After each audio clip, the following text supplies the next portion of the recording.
Muito bem, voltamos aqui, tem muita coisa boa acontecendo em Guarulhos e nós estamos aqui justamente para falar sobre essas coisas boas que acontecem.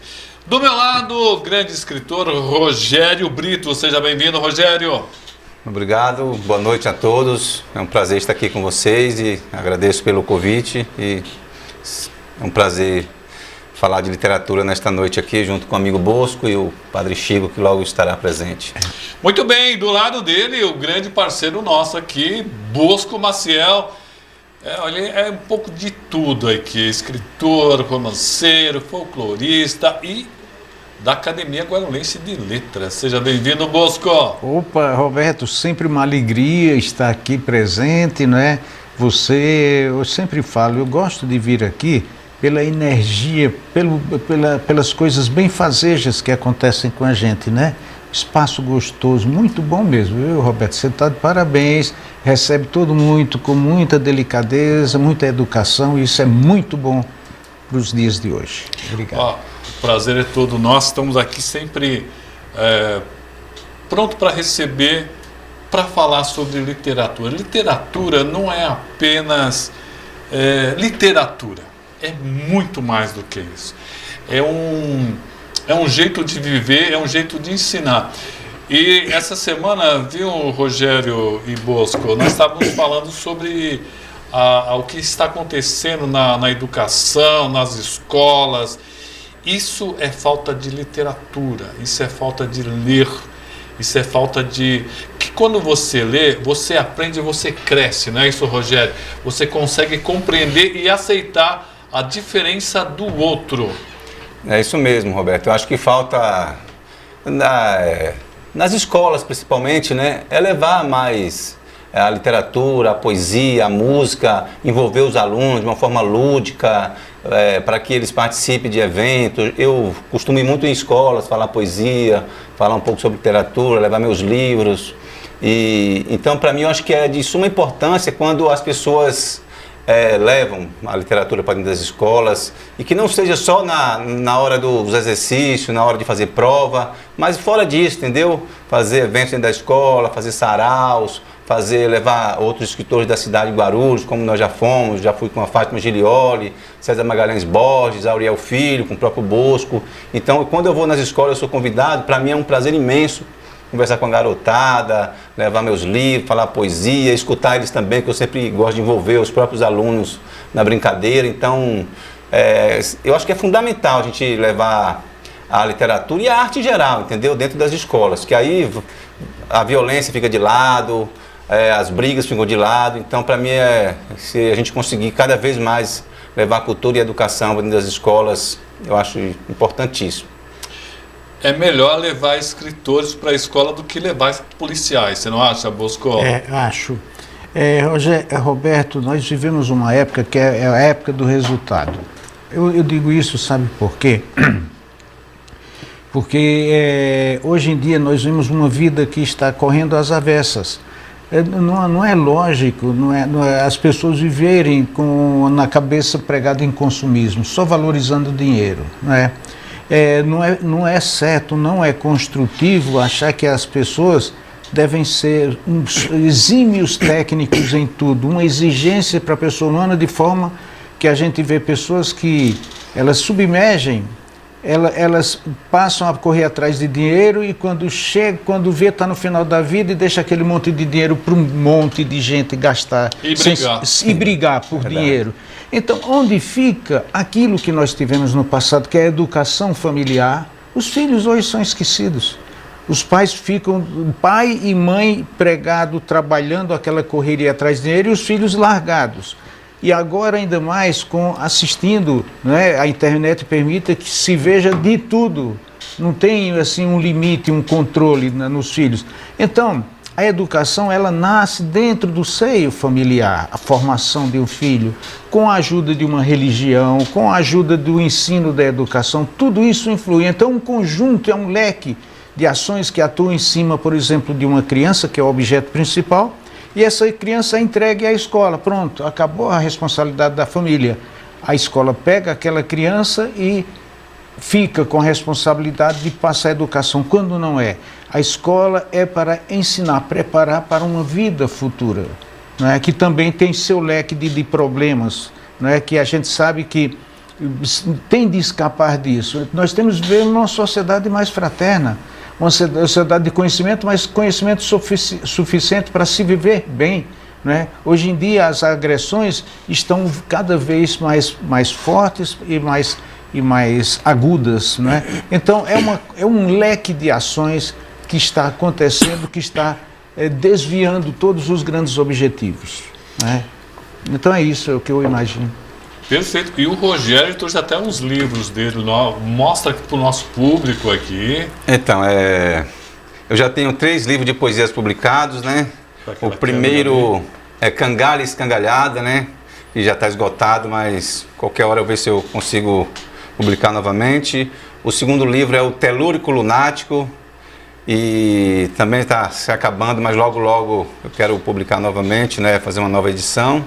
E o mais recente, né, que é Lanço a Lança no Tempo e Morredouro, que é o trabalho que eu lancei o ano passado, né? São livros de poemas, e esses livros, o último aqui eu tenho bastante, né? Quem quiser me procure aí nas redes sociais, a gente vai conversar, tem para venda e tudo mais.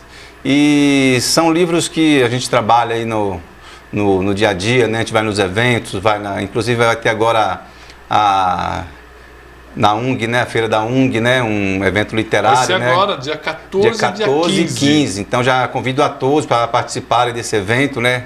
Na Universidade de Guarulhos. Eu vou estar presente lá com meus livros, participando do evento. Vai ter diversos escritores da cidade de Guarulhos e de São Paulo, e Grande São Paulo. Então todos estão convidados. Inclusive a Fátima Giglioli e o Alex esteve aqui falando sobre isso. Aliás, a Fátima está nos acompanhando, ó, confrade Bosco, confrade Roberto, grande poeta, e amigo Rogério Brito.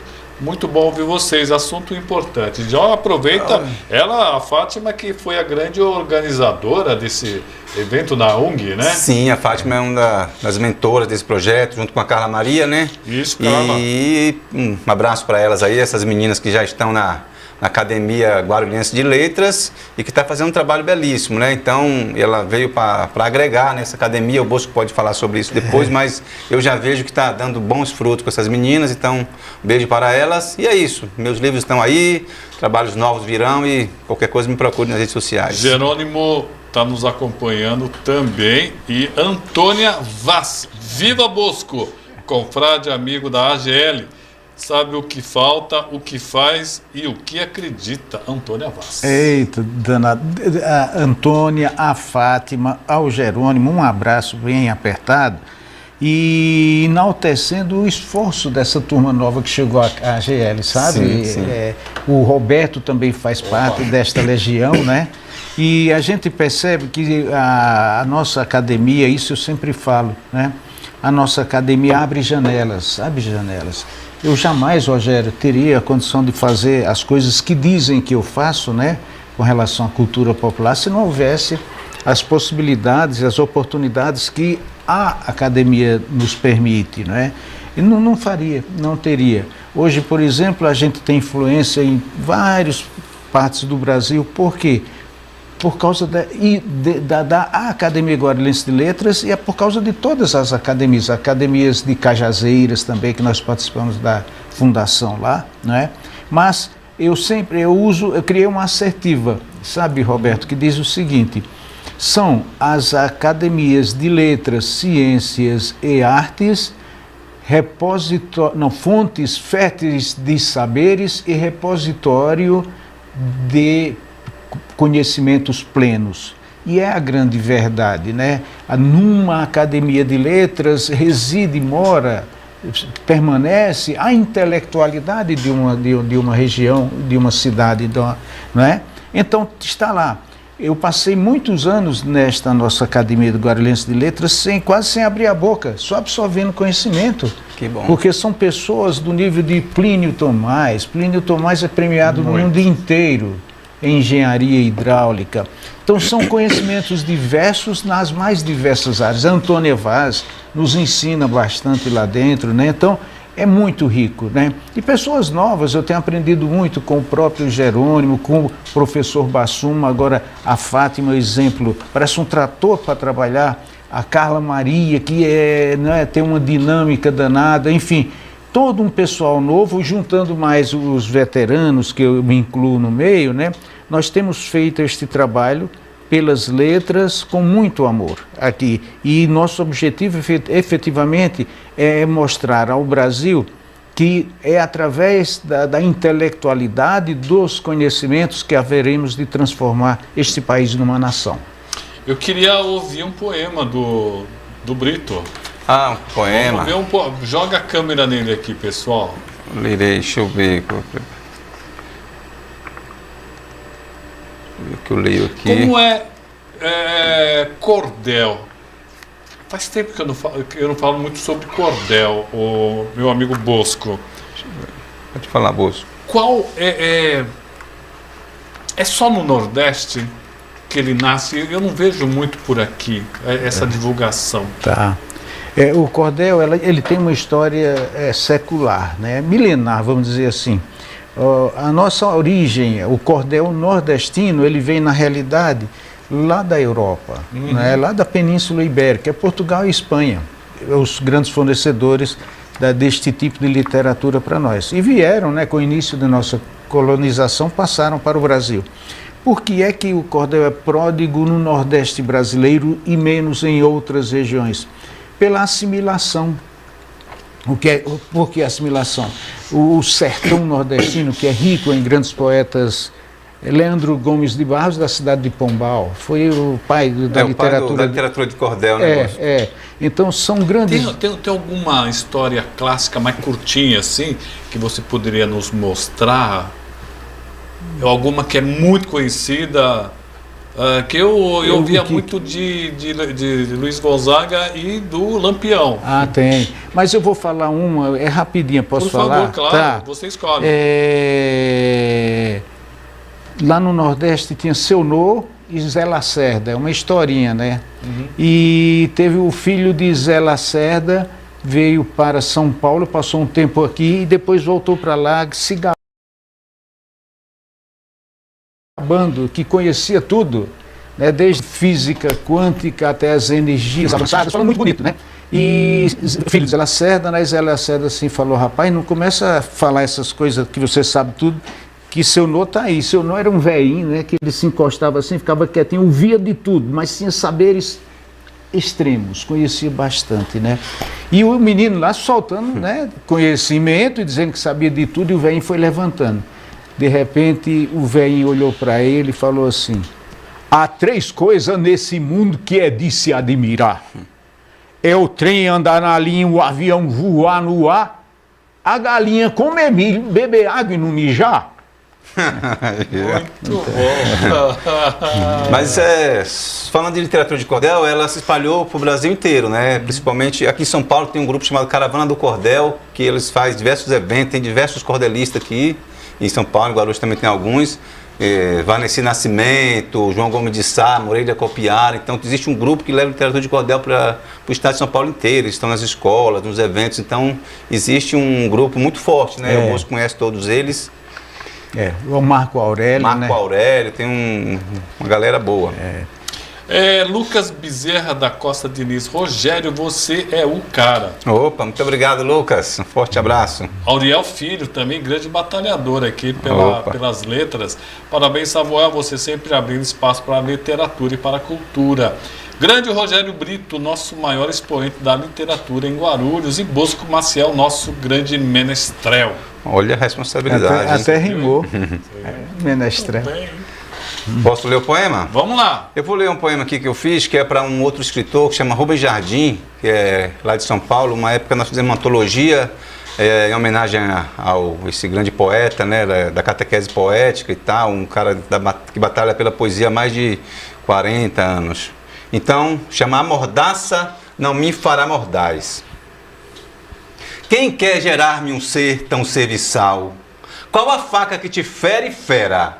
Não sou o seu cão de guarda, nem fico na retaguarda. Sou forte, sou da fronte, mas não me afronte, rapaz. A mordaça não me fará mordaz. Condenado é só quem não se liberta de certas coisas que dizem certos jornais.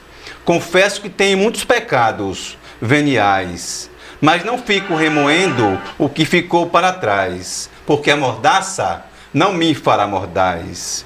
Já fiz poesia lírica, política, épica e até haikai. Já andei com Mayakovsky, Brecht, Lorca, Bandeira, Pessoa, Patativa, Baudelaire, Bachot, Leminski e outros poetas assais. Mas a mordaça não me fará mordaz. Já bebi água de cacimba, já topei com onça braba. Políticos maquiavélicos são piores que chacais. Há quem deixou de defender Jesus para defender Barrabás, mas a mordaça não me fará mordaz. Vou finalizar este poema, porque na vida tudo se acaba. Já fui sério, já fui satírico, só nunca soube ser santo, mas sendo poeta já me sinto feliz demais. Só não tolero a fome, a violência, a censura. Já fui muito atrevido, apesar de ser medroso. Já fui besta, já fui sacana, já fui um tanto sagaz, mas a mordaça não me fará mordaz. Muito bem. Roberto, hoje eu não. recebi uma poesia, foi alusiva à procissão do Fogaréu, veio lá de João Pessoa. Né? Já vamos falar sobre o Fogaréu. Incluindo a Semana Santa, porque ele estava acompanhando todo esse trabalho que nós fizemos, a comunidade, a sociedade de Guarulhos fez com a 10ª procissão do Fogaréu. E eu recebi várias coisas do Brasil todo refletindo, né, repercutindo isso e repercutindo. Então diz ele: pelos filhos que amou e defendeu, foi traído, julgado e condenado. Numa cruz um ladrão de cada lado, lá o filho do homem feneceu. Mesmo assim, a Deus Pai agradeceu e pediu para todos perdoar.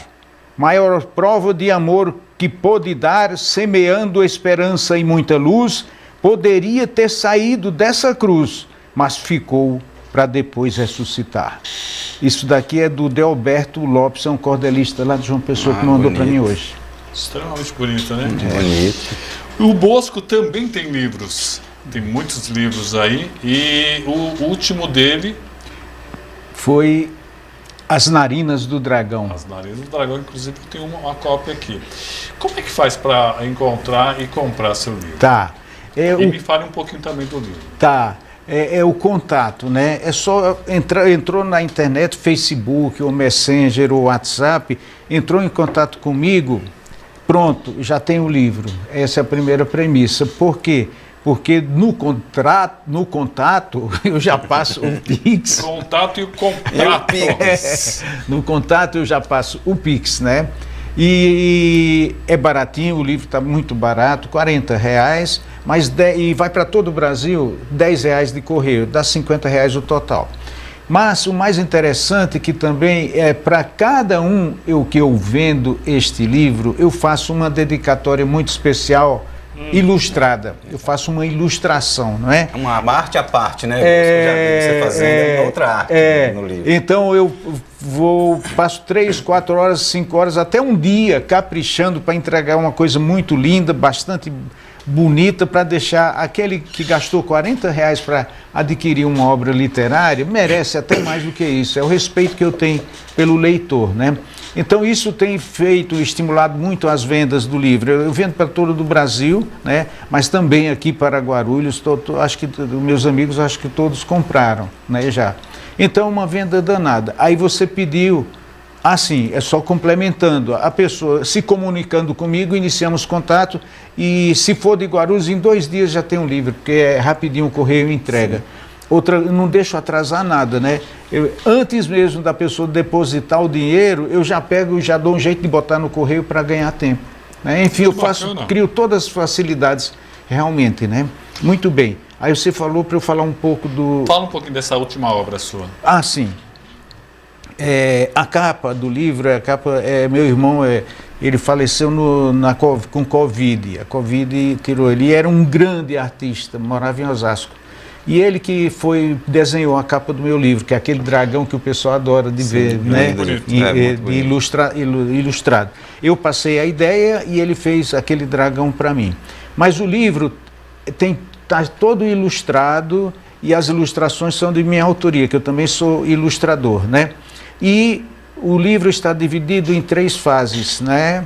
Versos, que são poesias que eu faço desde poesia para nenê até idosos. Aí tem cantos, que são músicas que eu criei, né? São poesias feitas para canto, musicar. E tem os contos, que são histórias eu trouxe da Paraíba, histórias para os meus netos. Enfim, um livro. E tem uma outra novidade. A toda a pessoa que eu entrego, Rogério, o livro, peço para fazer um comentário. Eu tenho recebido comentários muito satisfatórios e são vídeos gravados que eu republico, não é? Então é dessa forma, eu tenho uma interação. O livro meu, na realidade, eu crio sempre uma amizade com o livro, porque nós ficamos interagindo. É um livro muito bonito, Bosco. Parabéns. Tem um poema que eu adoro, chama Olho d'Água, que é sensacional, a criação. Se der em tempo, eu acho que eu ainda leio hoje. Eu li Olho d'Água, doutor. Ele vai procurar, porque nós vamos para um rápido intervalo. Viu? Estamos com 2 poetas aqui incríveis, né? E nós estávamos falando aqui nos bastidores que o Nordeste é tão rico e de uns séculos para cá ele vem sendo menosprezado, e principalmente no século XX houve muito essa coisa do preconceito contra o nordestino, e pouca gente sabe, né, Bosco, que o Brasil começou no Nordeste. O Pernambuco, ali havia grandes usinas de açúcar. Era a grande riqueza do Brasil, não era o Sudeste, era o Nordeste. E hoje ainda tem tanto preconceito. Na realidade, tudo começou na Bahia, né? A grande administração da época do início da nossa colonização, e Pernambuco realmente foi um centro comercial muito forte. E o Nordeste em si, ele tinha a cultura da cana-de-açúcar, né?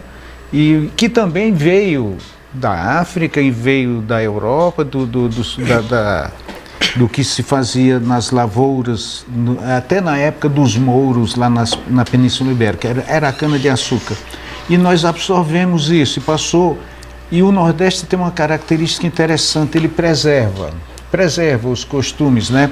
Hoje mesmo eu estava olhando, os engenhos antigos ainda estão lá. Meu pai, por exemplo, ele era torneiro mecânico, e ele fazia beneficialmente nas moendas de cana-de-açúcar, né? Nos motores que acionavam a moenda para moer a cana, tudo aquilo. E hoje eu vi lá no sítio que pertence a Cajazeiro, o sítio Catolé, eu vi lá no Catolé dos Gonçalves um equipamento que moía cana, isso há mais de 100 anos atrás. Então se preserva, ainda tem. Isso na cultura da cana-de-açúcar, mas teve a cultura do algodão e também a cultura da sobrevivência, quando o Brasil era bem mais rural, né? As pessoas viviam lá nos sítios e produziam a sua própria subsistência a partir da plantação do feijão, do girimum, do arroz e melancia e pronto. Mas dependia muito da chuva, né? A queda da chuva, só que é uma região árida e não caía a água para fazer essas plantações crescerem. Então, junto a isso, também cresceu, né, a coisa do folclore, né? Eu até escrevi uma poesia em relação a isso. Até 19 de março, Rogério, se não chovesse, era seca na certa, né? E as piores secas que aconteceram lá foi em 1932, uma grande seca terrível, e a pior ainda é de 1877, onde as pessoas chegavam a comer sola de sapato, né? Então era difícil demais. E em torno disso, né, também cresceram grandes poetas como Patativa do Assaré, não é? Patativa do Assaré, a poesia dele é toda baseada neste tipo de vivência, a vivência matuta, a vivência da lavoura, a vivência da roça, né? Mas era um homem que estudava bastante, estudava muito. O livro na casa dele tinha enciclopédias, tinha histórias, livros de Camões, enfim, tinha um grande conhecimento que o pai dele guardava. Ele aprendeu muito disso daí e se tornou o grande poeta que é, Patativa do Assaré. grande. Então, como é que você vê essa questão do nordestino, né? O Nordeste é muito rico, é gigante, né? Como a Bahia, começa o Nordeste na Bahia e vai até lá na ponta do norte do Pará, é gigante. É muito, cara. O Nordeste ele é muito rico em cultura, né? Desde que, quando, na colonização, que o Bo já havia falado, né? Desde Gregório de Matos, né? Na época do Barroco ainda, e até hoje, né? Se for falar a grande diversidade de escritores, poetas, a gente vai ficar 1 hora falando aqui, né? Desde Castro Alves, depois vem João Cabral de Melo Neto, Augusto dos Anjos, que é paraibano, e tem uma quantidade gigantesca de escritores, de poetas, de artistas. Então, o bom do nordestino é que ele sai do Nordeste, mas o Nordeste nunca sai dele, né? O João Cabral de Melo Neto, ele ia para a Espanha, ele era um diplomata, ia para a Espanha, mas estava enraizado aquela cultura nordestina, era um pernambucano, escreveu um livro que quase todo mundo conhece, chama Morte e Vida Severina, né? Que foi musicado por Chico Buarque, fizeram teatro com esse livro, né?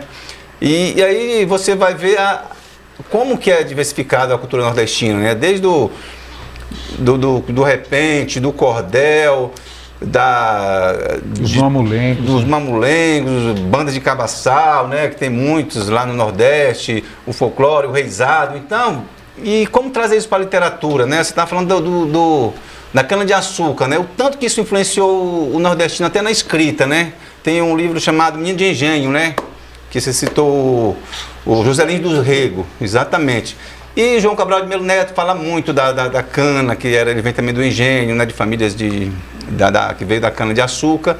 Então, cara, é muita coisa que o Nordeste traz, né? A gente, como nordestino, existe uma xenofobia ainda até hoje, né? A gente que veio aqui para São Paulo, hoje menos, mas já sofremos muito, né? Tudo que acontece de errado, é baiano, é nordestino, no Rio de Janeiro, ele é paraibano. Então, cria esse estereotipo do nordestino que tudo de ruim, como se viesse do Nordeste. Mas quando você vai estudar a cultura nordestina, você vai ver a riqueza que é, né, cara? É muito grande. Eu queria falar de Graciliano Ramos. Ele escreveu um livro fininho demais, muito fininho, chamado Vidas Secas. Vidas Secas. É algo que me incomoda até hoje quando eu leio aquele livro, porque eu vejo muito meus pais ali falando pouco, porque é um povo tão sofrido, tão espinzinhado, que eles tinham até vergonha de falar entre si. Era uma coisa... E aquela coisa do século XX, final do século XIX e boa parte do século XX, havia aquela migração, o pessoal fugindo da fome, da seca, porque a seca sempre foi um grande negócio para alguns canalhas no Brasil. E aí você vê aquela... Eu sinto angústia quando eu leio. Eu falo que eu não gosto de ler, mas eu leio Vidas Secas, porque ela incomoda, e isso é a grande ferramenta do escritor. Ele tem que incomodar, tem que fazer chorar, fazer rir, fazer amar e fazer incomodar. Eu acho que Graciliano ele faz muito isso comigo quando eu leio Vidas Secas. Aquele sofrimento do moleque, da cachorra, baleia, né? É algo assim... Da Vitória, Dona Vitória, né? É um negócio... Esse é um período, Roberto, do cinema nacional muito, muito profícuo, né? Tem o Cangaceiro, foi premiado no Festival de Cannes, né? Uhum. Então, e hoje, falando um pouco de cinema, né? Cajazeiras, só nessa novela que aconteceu agora há pouco, Mar do Sertão, tinha 5 atores cajazeirenses, né, da nossa cidade. E gente que, quando eu saí da Paraíba, era pequenininho, nós não foi da mesma época, né? E hoje eles fazem o sucesso no mundo inteiro. A Marcélia Cartacho recebe prêmio no exterior constantemente. Hoje mesmo eu recebi uma curtida lá no meu coisa de Zezita Matos. Zezita Matos é uma atriz, mora em João Pessoa, é da cidade de Pilar, lá na Paraíba, né? Então é isso, é muito forte. Mas se deve também, Roberto, eu sempre analiso isso, a capacidade que tenha a comunidade e o povo de valorizar a cultura. Cai naquele ponto da educação, né? Quando eu estudava, era comum nós disputarmos vocabulário. vocabulário. Então, uma vez, lembro até hoje, o amigo de papai chegou, Severino Oliveira, né? Chegou, falou, Bosco, o que é noite? Sem olhar para o dicionário. Eu não sabia nem o que era noite, né? Aí passou 3 dias, ele falou, você descobriu o que é noete? Eu falei, não. Ele falou, noete é aquele cotovelinho que tem no guarda-chuva, chama-se noete, não é? Então a disputa era essa, era de aprendizagem. E não tinha o Google, né, para você procurar. Não tinha, né?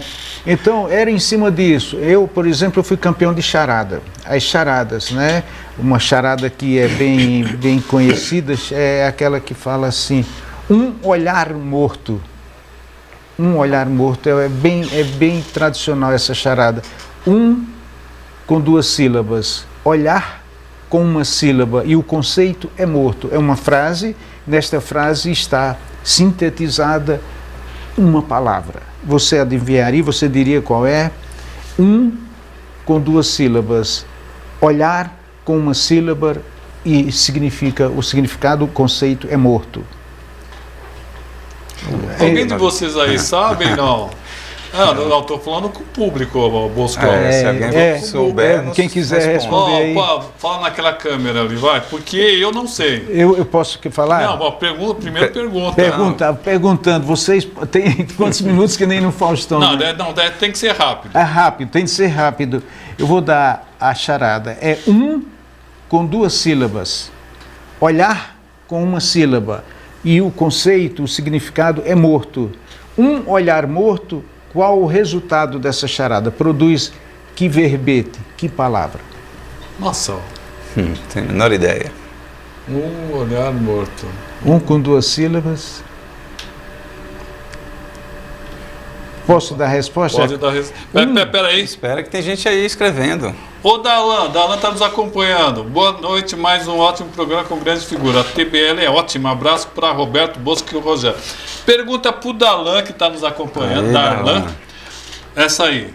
É uma charada clássica, Darlan. Vamos ver se você responde.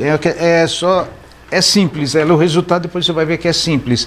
Eu digo a frase, um olhar morto. Agora distribuindo, com 2 sílabas. Qual o significado de com 2 sílabas? Olhar com uma sílaba. Quando o olhar, o que significa com uma sílaba? Aí você ajunta essas 2, mais uma dá o resultado que significa morto. Isto é a charada. Vamos fazer o seguinte, né? Quem acertar vai ganhar uma caneca aqui. Pronto, uma caneca. Já tem resultado. Enquanto o pessoal escreve aí a resposta, eu queria relatar aqui que eu não gostava de Luiz Gonzaga. Achava assim muito chato, muito besta.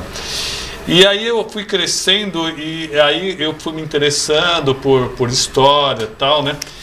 E eu acho que o jornalista e o escritor, ele leva muito a sério, porque na verdade ele cria documentos para o futuro. E tem uma letra que eu acho fantástica, chamada Triste Partida, do Luiz Gonzaga. É mais do que uma canção, é um retrato de uma época. Patativa da Saré. É um retrato de uma época.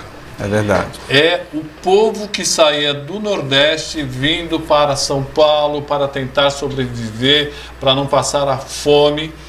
E ele sempre tinha o sonho de voltar. Só que as condições aqui eram tão ruins ou piores do que o Nordeste. E ele acabava nunca mais voltando. E é uma coisa muito triste, e é um relato bacana, porque ele começa a falar da seca, ele começa a falar da viagem dele, das crianças que deixam cachorro, que deixam boneca, que deixam cavalo, que deixam tudo, né? E quando ele chega aqui, ele acaba, ele vindo num caminhão, no pau de arara, um negócio horrível, e ele acaba nunca mais voltando. Então o escritor e o jornalista, eu me coloco humildemente nesse meio, são pessoas que escrevem cartas para o futuro, documentos para o futuro. Então, nós deveríamos ter orgulho do povo nordestino, orgulho do povo gaúcho, que produz muita coisa bacana, do pessoal do Centro-Oeste, que começou a ser formado pouco tempo, né? Que tem muita gente ali que somente com as migrações internas, né, Bosco?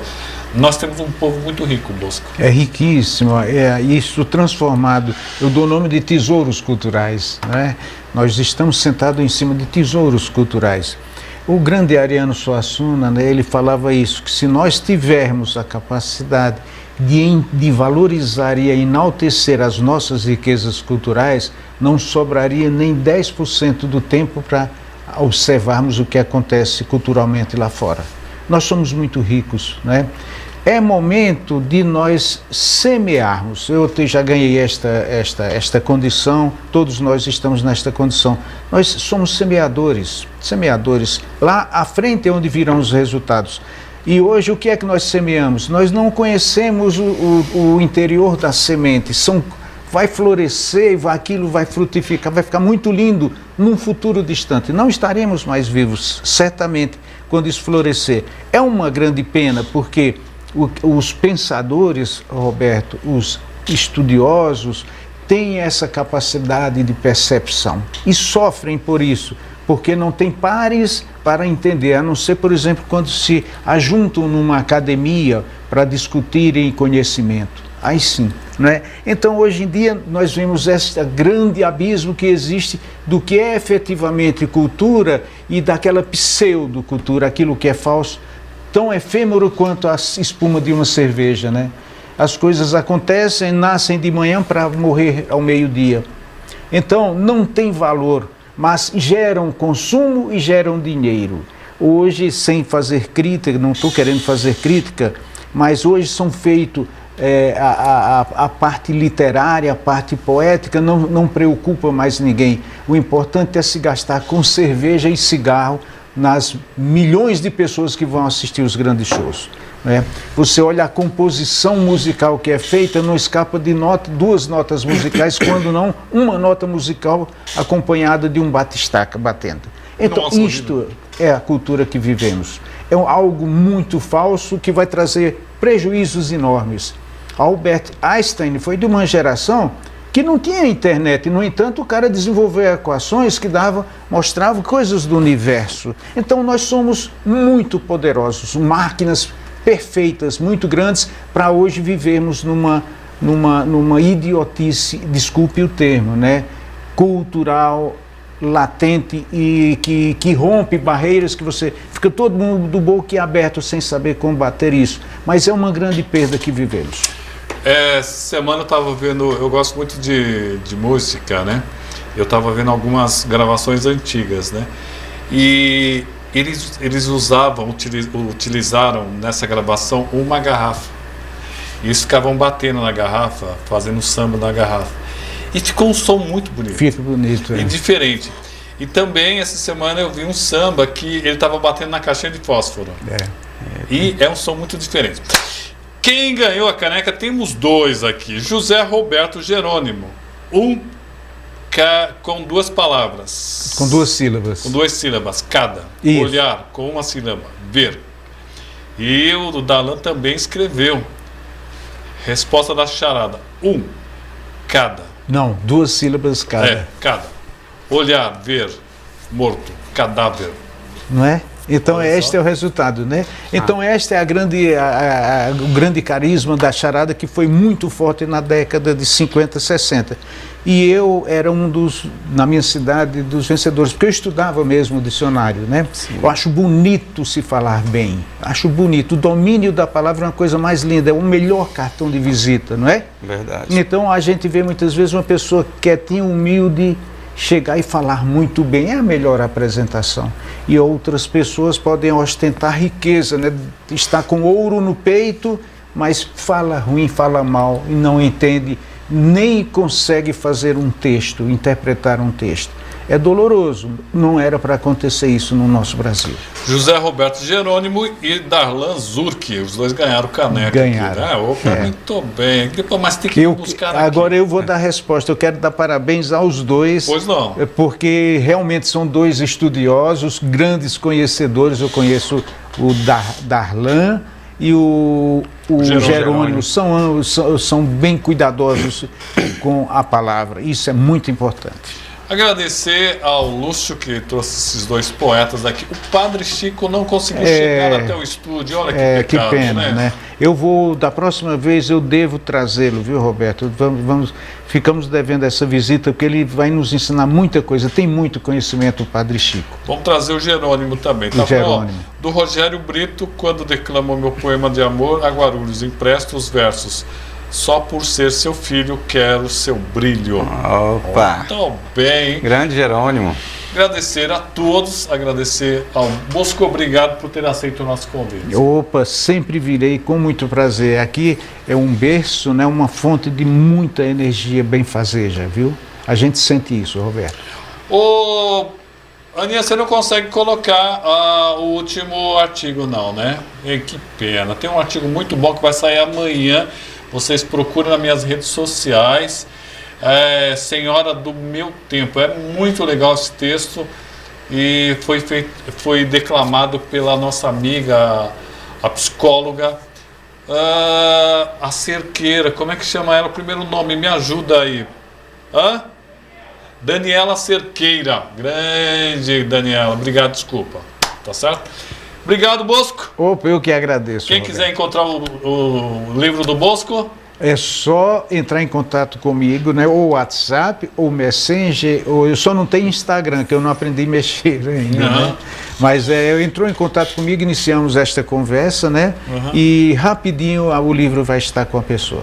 O Rogério Brito, quem quiser falar com ele e encontrar os livros do Rogério Brito, como é que faz? Então, também me procure aí nas redes sociais, né? Estou no Facebook, no Instagram, procure no WhatsApp também e a gente vai conversando. Eu mando o livro também para todos os lugares do Brasil, né? E do mundo. E do mundo também, né? E aí a lança será lançada em todo que é lugar, só pedir. E eu vou falar o último poema da noite, que é um poema de despedida. Muito bem. Vamos lá. Porque Antes disso aí, deixa eu agradecer o Alisson Barros. Tá dizendo boa, Rogério. Marcos Lins também, boa noite aos convidados. E tá falando sobre Ariano Suassuna e tantos outros escritores maravilhosos. E tá mandando uma ótima fala, viu, Bosco? Tá te agradecendo aí. Obrigado. Vamos para o último poema da noite. Quero agradecer a todo o pessoal que está acompanhando aí. Tá? O Alisson Barro é camarada lá do trabalho, nós trabalhamos junto. E todos que estão acompanhando, Lucas e todos os outros amigos aí, um abraço a todos, o Celso, todos os outros. E a minha família que deve estar acompanhando também aí. Eu vou deixar o poema da noite aqui, que é, como era de despedida, né? Chama Acalanto para uma Despedida. E é assim. Despeço-me de ti, não há tempo para mais nada. A jornada ainda é longa. Eu te vejo em outros sonhos. É só para ti que me exponho. O amor sempre vindouro, não prometo prata ou ouro. Só espero que essas letras então te sirva como um desaguadouro. É assim que me despeço. Eu pareço ser tranquilo, mas por dentro eu sou inquieto. Não é hora de chorar, alarmar o que está por vir. Quando eu puder voltar, voltarei num belo canto, num eterno acalanto, para te acalentar. Eita, Rogério, muito bom. O nosso programa é outro naipe. Desculpa, aqui nossos convidados são realmente ótimos, hein?